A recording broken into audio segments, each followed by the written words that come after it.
સુધારક યુગ, પંડિત યુગના સર્જકો પછી હવે આપણે એક સર્જક લઈએ છીએ, કવિ કાંત. કાંત એટલે મણિશંકર રત્નજી ભટ્ટ, કલાપીના સમકાલીન, એના મિત્ર. નર્મદથી રચવા લાગેલી અર્વાચીન ગુજરાતી સાહિત્ય અને કવિતાનો એક બીજો વળાંક જો નરસિંહ રાવની કવિતાથી મળે છે, તો ત્યાર પછીનો એક નવો વળાંક અને મહત્વનો વળાંક કાંત અને કલાપીની કવિતાથી મળે છે. ગુજરાતી કવિતાનું કહી શકાય એવું કાળમય રૂપ સમયમાં પ્રગટતું હોય છે. એટલે ગુજરાતી સાહિત્યમાં કાંત અને કલાપીનું આગમન છે ને, એ કાવ્ય કળાની દ્રષ્ટિએ વસંતનો અનુભવ કરાવે છે. અને જ્યારે કાંતનું નામ લઈએ એટલે કલાપીનું આવે ને આવે, અને આપણે લેવું જ પડે, એ ફરજ રૂપે આવે. અને ગુજરાતી સાહિત્યમાં આ બંનેનું આગમન વસંતનો અનુભવ કરાવે તો કાંતે જે ધર્મ વિષયક અને ખાસ કરીને કલાપીએ જે પ્રેમ વિષયક તીવ્ર મનોમંથન જે અનુભવ્યા છે, એ એની કૃતિમાં આપને જોવા મળે છે. એ બંનેનું સંવેદન છે. અર્વાચીન ગુજરાતી સાહિત્યના જે સર્જકોનો અભ્યાસનો મુદ્દો આપણે લેવો, આજે એવા સર્જકને લેવાના છે કે નર્મદથી રચાવા લાગેલી અર્વાચીન ગુજરાતી કવિતાને એક બીજો વળાંક આપે નરસિંહ રાવની કવિતા. ત્યાર પછી જો એક નવો વળાંક મળે તો એ કાંત કલાપીથી મળે છે. અને ગુજરાતી કવિતાનું જો કળામય રૂપ આ સમયમાં પ્રગટતું દેખાતું હોય તો મને કહેવું ગમશે કે ગુજરાતી સાહિત્યમાં કાંત અને કલાપીનું આગમન કવિતા ક્ષેત્રે એક કાવ્ય કળાની વસંતનો અનુભવ કરાવે એવું છે. એટલે ગુજરાતી સાહિત્યમાં કાંત અને કલાપીનું આગમન જો આ અનુભવ કરાવતું હોય વસંતનો, તો કાંતે જે ધર્મ વિષયક અને કલાપીએ જે પ્રેમ વિષયક તીવ્ર મનોમંથન જે અનુભવ્યા છે, એ બંને સંવેદનશીલ કવિ હૃદયોનું કેટલું નૂતન અને ચિરંજીવ કલા સર્જન આપને મળ્યું છે. મારે વાત કરવી છે કવિ કાંતની. એટલે કાંત પાસેથી તો આપને ઘણું બધું મળ્યું છે સાહિત્ય સર્જન, અને ગદ્ય ઉપર પણ પોતાની કલમ ચલાવનાર કવિ કાંત. પણ ક્યાંક જન્મમાં, ક્યાંક એના ઉછેરમાં, ક્યાંક એના વ્યક્તિ ઘડતરમાં કેટલા બદલાવથી આ કવિ હૃદય ઘડાયું છે, એના ઉપર એક નાનકડો દ્રષ્ટિપાત કરીએ. સુંદરમનું એક વિધાન મને યાદ આવે કે નવી કેળવણીની અસર હેઠળ ઇતર સાહિત્યની કવિતાના જે સંસ્કારો ઝીલી અને લખવા માંડેલી જે અર્વાચીન કવિતાનું સુભગ કળાયુક્ત અને આત્મજીવી સ્વાધીન સ્વરૂપ પહેલીવાર કાંતની કવિતામાં પ્રગટ થાય છે. એવું સુંદરમનું આ વિધાન છે. અને મને બહુ યથાર્થ લાગે છે સુંદરમનું આ વિધાન કવિ કાંતની કવિતાને જોતા. આ કવિના જીવન અને એના વ્યક્તિ ઘડતરની વાત કરીએ તો કાંત એ ઉપનામથી ગુજરાતી કવિતા ક્ષેત્રે પ્રતિષ્ઠિત થયેલા મણિશંકર રત્નજી ભટ્ટ નો જન્મ સૌરાષ્ટ્રની અંદર લાઠી ગામે પાસે આવેલો ચાવડ ઈસવીસન 1867માં થયો. એમનું કુટુંબ છે ને આખું વિદ્યાપ્રેમી, ધર્મપરાયણ અને એ પ્રશોરા બ્રાહ્મણ નાગર જ્ઞાતિમાં એનો જન્મ થયો. પ્રારંભમાં થોડોક અભ્યાસ માંગરોળમાં કીધો અને પછી મોરબી આવ્યા. રાજકોટની શાળામાં પણ એ ભણ્યા. 1884માં મેટ્રિકની પરીક્ષા પણ પાસ કરી અને ઉચ્ચ અભ્યાસ અર્થે મુંબઈ એલિફન્સ્ટન હાઈસ્કૂલમાં ગયા. અભ્યાસ પૂરો કર્યો અને એમણે સુરતમાં શિક્ષક તરીકે નોકરી પણ લીધી.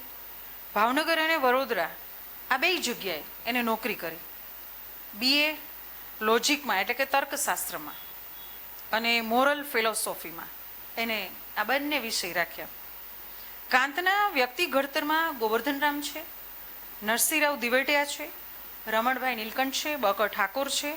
આ બધા જ એના સહાધ્યાયીઓ અને એનો ફાળો મોટો. નાની ઉંમરમાં બહુ આપણે કહી શકાય એવું ઊંડાણપૂર્વકનું જીવન રહ્યું અને નાના વિષયો ઉપર ચિંતનશીલતા બહુ વધી જતી.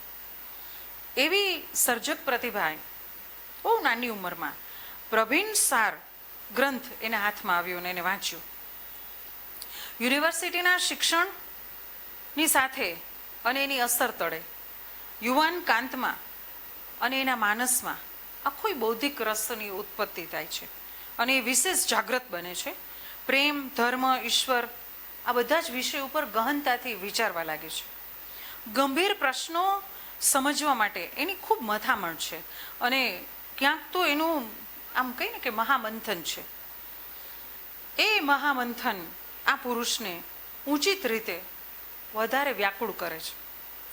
કાંતનું વલવલણ ધીમે ધીમે ધીમે આ બધું વિચારતા વિચારતા નાસ્તિકતા તરફ જવા લાગે છે અને અજ્ઞેયવાદી તેમજ હિન્દુ વેદાંતનું એ વિરોધ કરે છે. એમની અંદર એક આખો કહીને કે વિરોધનો બવંડર આખો ઉડ્યો.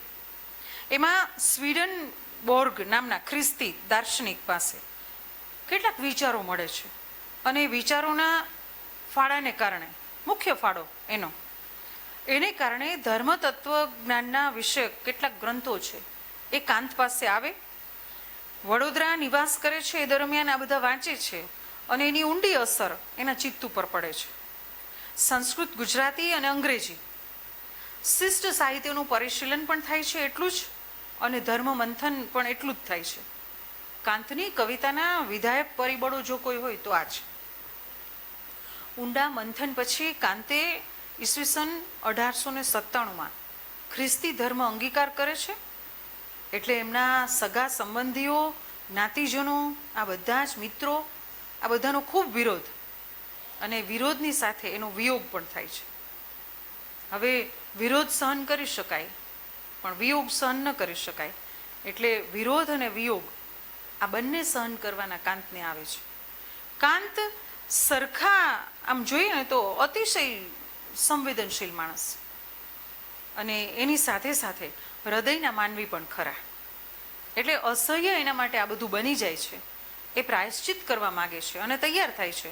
પછી તે આર્ય સમાજી બને છે અને છેક સુધી આર્ય સમાજી રહે છે. પુનઃ હિન્દુ ધર્મનો એ સ્વીકાર કરે છે, ધારણ કરે છે, અને આંતરિક એની પ્રતીતિ જે સાચા અર્થમાં જોઈએ તો છેક સુધી ખ્રિસ્તી ધર્મ તરફ જ રહી. પણ પાછું મેં કહ્યું ને કે વિરોધ સેવાય, વિયોગ ન સેવાય. એટલે મિત્રો, સગા સંબંધીઓ, કુટુંબીના વિયોગથી એ અસહ્ય પરિસ્થિતિ ઊભી થાય છે અને એને કારણે પાછા હિન્દુ તરફ, ધર્મ તરફ વળે છે. વડોદરાના કલાભવનમાં અધિકારી પદે એમને ભાવનગરમાં થોડોક સમય રહેવાનું થયું. સામળદાસ કોલેજમાં અધ્યાપક તરીકે પોતાની ફરજ બજાવી અને મુખ્ય શિક્ષણ અધિકારી તરીકે પણ કાર્ય કર્યું. ભાવનગરના મહારાજાના વિશ્વાસુ બન્યા છે અને પ્રથમ પત્ની નર્મદા અને વત્સલ પુત્રીના મૃત્યુ પછી એને ખૂબ આઘાત લાગે છે અને એ આઘાત જીરવી શક્યા ન હતા. એમના જીવનના કેટલાક વર્ષો શૂન્યતામાં અને એકલતામાં પથરાઈ ગયા. ઈસવીસન 1923માં એવો કાશ્મીરના પ્રવાસે જાય છે. ત્યાંથી એ પાછા ફરે છે અને રાવલપિંડી એટલે કે લાહોર આવતા ટ્રેનમાં એમનું અચાનક અવસાન થાય. કાંતનો ક્ષરદેહ અવસાન પામે તે જ દિવસે કવિ તરીકે તેમનું અક્ષર કાર્ય છે એ પૂર્વાલાપ પ્રગટ થાય. કાંતને જીવન મંથન કાળના સમયમાં કવિ કલાપી, કવિ નાનાલાલ બકર ઠાકોર જે સમકાલીન સાહિત્યકારો મિત્રોનો જે સંભાવ સાંપડ્યો છે એ એની કવિતાનું બળ છે અને આશ્વાસન બની રહ્યું છે. કાંતનું સમગ્ર સર્જન જો જોઈએ તો પૂર્વાલાપ એમનો કાવ્ય સંગ્રહ છે. પછી કાંતની ગદ્ય રચનાઓમાં રોમન સ્વરાજ્ય એમનું નાટક છે, ગુરુ ગોવિંદસિંહ એમનું નાટક છે, એમને 2 નાટકો લખ્યા. પ્રેસિડેન્ટ લિંકનનું ચરિત્ર છે, શિક્ષણનો ઇતિહાસ છે અને સિદ્ધાંત સારનું અવલોકન છે. તેમના મૌલિક સર્જનો પણ એટલા મળે છે. કાંતમાળામાં પત્રો છે કલાપી સાથેના, કલાપી અને કાંતના પત્રો છે, એના સંવાદો છે. એમની બીજી ગદ્ય કૃતિઓ પણ ઘણી બધી છે.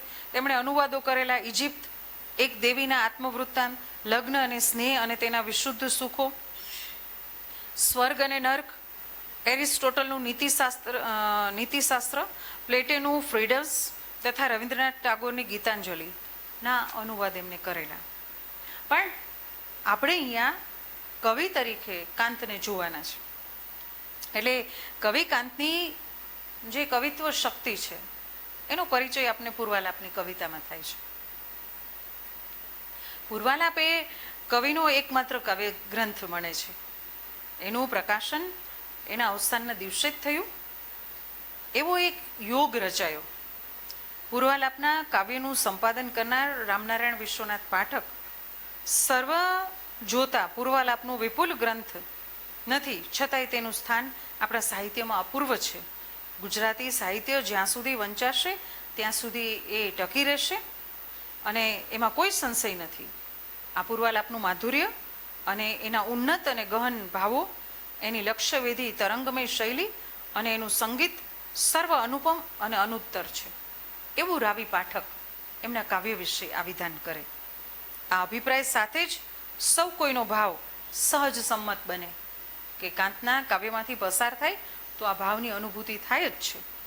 કાંતે ઘણી નાની મોટી કવિતાઓ લખી છે, પણ ખરી મોહબ્બત કાંતની તો એના ખંડ કાવ્યો તરફ.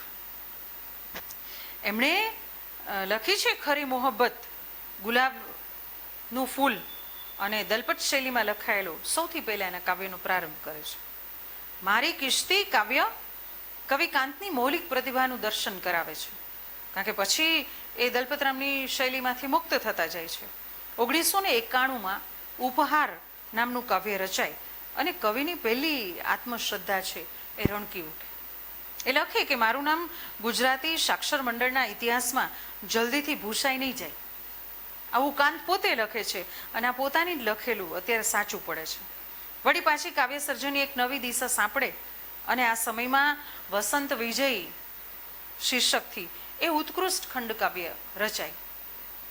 તમને જાણ નહીં હોય કે ખંડકાવ્યનો ઉદ્ભવ અને વિકાસ આપણે લઈએ એ સ્વરૂપોના, તો કાંતના 6 ખંડકાવ્ય એ સમયે ખંડકાવ્યના એ સ્વરૂપમાં આમ માઇલસ્ટોન બની રહે છે, એવા બન્યા છે.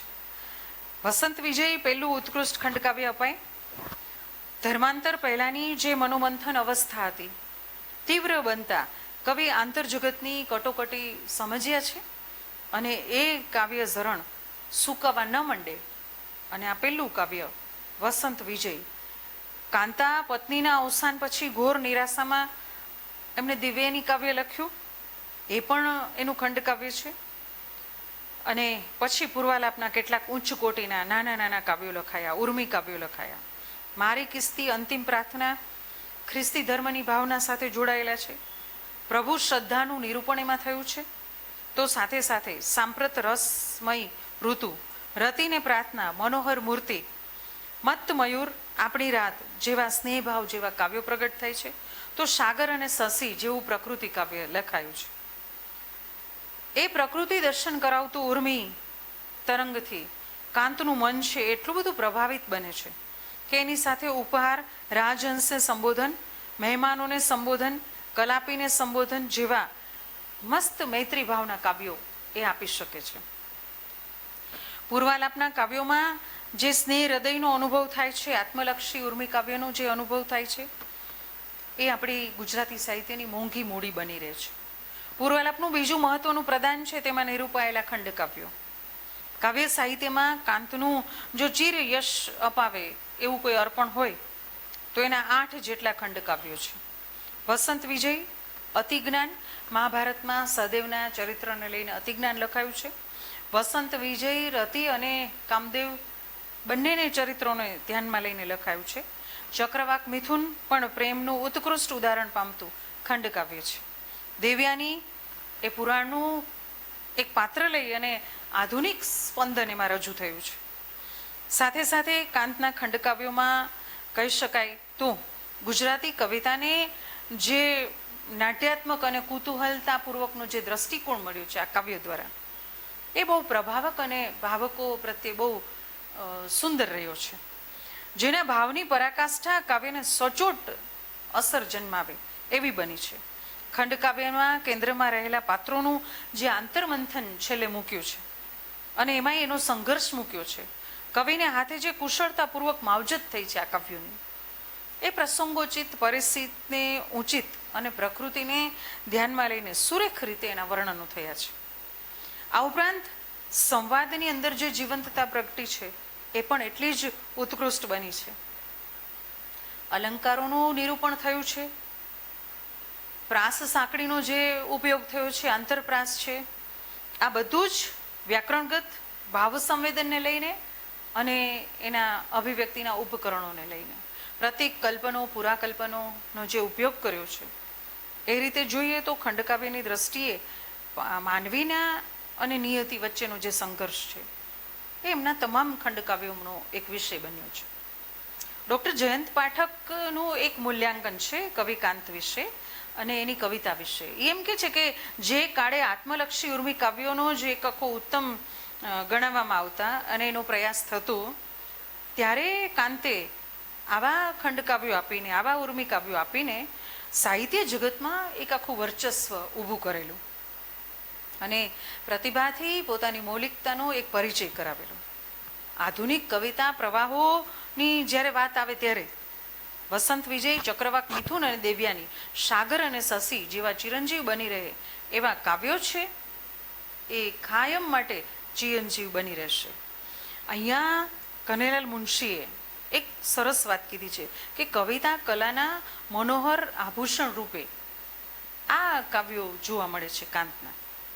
એટલે કવિ તરીકે કાંત એ યશ, કીર્તિને વરીને રહે છે અને એમાં એના ખંડકાવ્યો છે એ એની કવિતાને એક ઓર કલગી પીછું ઉપર ધારણ કરે એવા બની રહ્યા છે. આપણે આ વાતને અહીંયા પૂરી કરીશું.